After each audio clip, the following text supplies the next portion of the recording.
I wanted to go all the way back to Vincent's book, No Smoke, his portraits of Lynn, men and women in the Great Depression, who had lost their jobs at the shoe factories and all of that sort of thing, and kind of, you know, give reverence to that time in his life as a writer and to the work he was doing to record the lives of those who are kind of often forgot about history.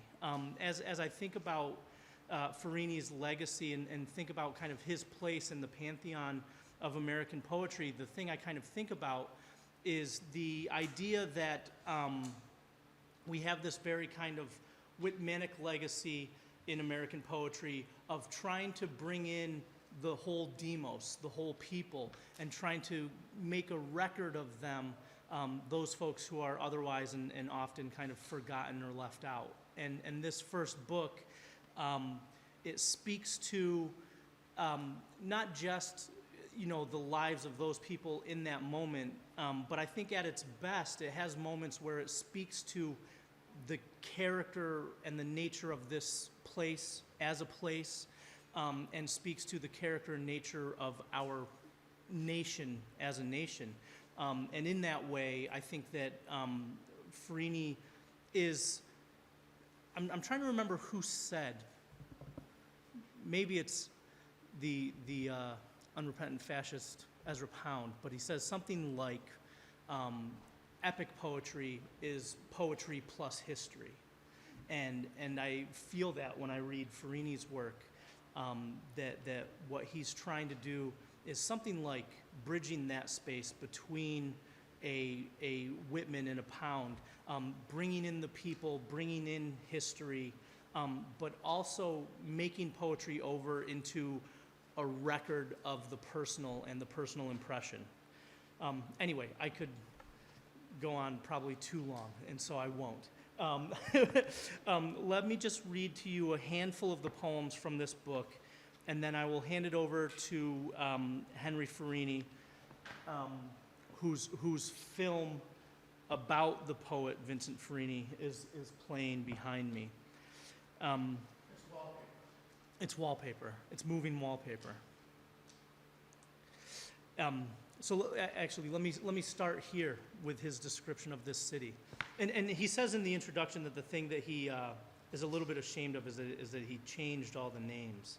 And he wishes that he just left the names of the people as they were. And I wish he did too. It'd be a great act of recovery to get those names and just plug them back in. Yeah. Did you tell anybody in the room what's in the name? You never told me what the name is. Yeah. I know Truman is Hanny Bronson. Oh, really? Oh, yeah. Well, I think Waldo Payne made him change the name. Waldo Payne? Didn't want to get sued. Was Truman? No, it was Vincent. Right. Vincent was Waldo Payne? He was sad that he was Yeah. Yeah. Truman Brennan. Because he was unsuitable, I said. He never Oh, got okay. an exception to that rule. Yeah. We thought we'd have Henry's film about Vincent playing behind us. I'm gonna read this first poem from the book, The City. The city, of course, is the city of Lynn. 15 years ago, this city was the shoe hub of the world. 160 factories hummed a song of joy. Jobs were so plentiful you tripped over them, and our families had happiness. Today, the city is a graveyard of factories, monumental tombstones accusing with broken eyes, a jungle of death pregnant with another life. And we shoe workers idly mushroom the union halls arguing.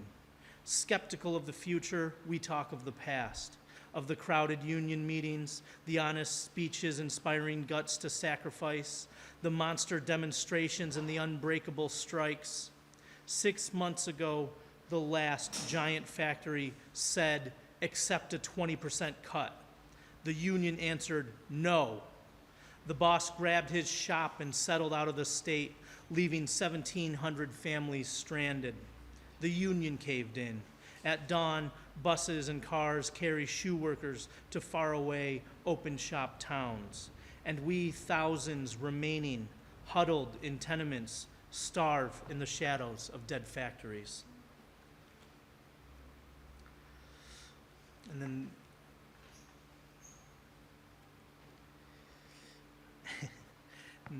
this one, well, anyway, like I said, I'm just going to read a couple of these just so you can, just start to get the flavor of his work and a little sense of his kind of poetic beginnings, since this is, of course, a very early book.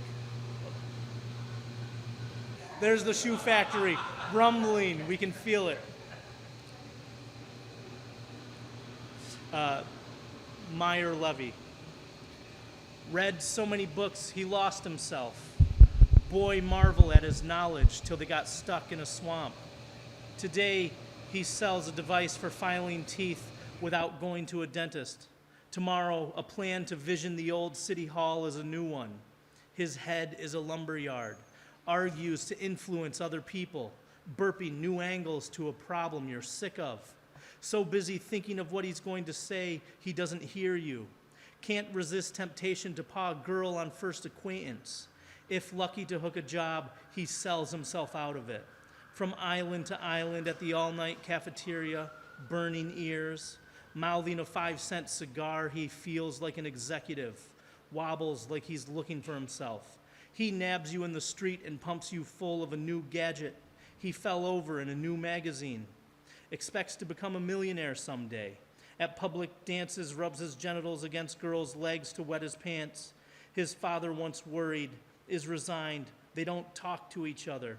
Their heads have potato bumps from trying to sell each other opposite ideas. Lives on his father's old age pension. Worms his nose in a private toilet of sex books. Over and over he wonders why he can't get a girl, and he flogs himself. Is now selling faith in oneself, the religion he discovered the people need. I find it funny. I like it. And then there was one other I'd like to share. And I hope that I'm not stepping over anybody else's poems, but, what? Yeah. Who did you say the actual name was? Julia Brennan? Julia Brennan is a real person. She was a street person. Julia Brennan. Who knows where I sleep and who cares? They all enjoyed me when I was young, those with dough and bums. My father and mother were Diamond District people, so I rebelled against the laws of society. No children will know me. I lived in abandoned coal teams at the wharf. At noon, the Teamsters tossed me the remains of their lunches. I had most of them, and some were afraid.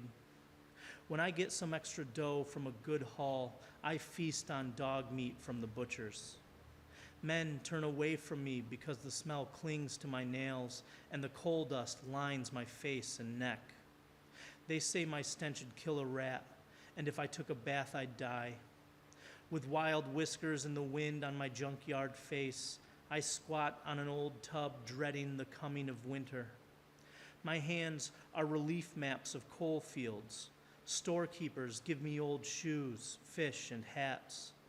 I answer wise guys back by drawing blood with double-edged razor words. Now, in old age, the kids point their fingers at me. Who remembers? I care not. I loved life so much I'm proud of the consequences. I prefer my life to those who prim themselves in the pew.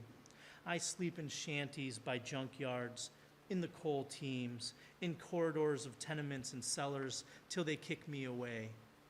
All I possess is hidden in my rag bag that I found in the dumps and the old clothes on my back. I can still rake 4 bits here and there to keep from starving.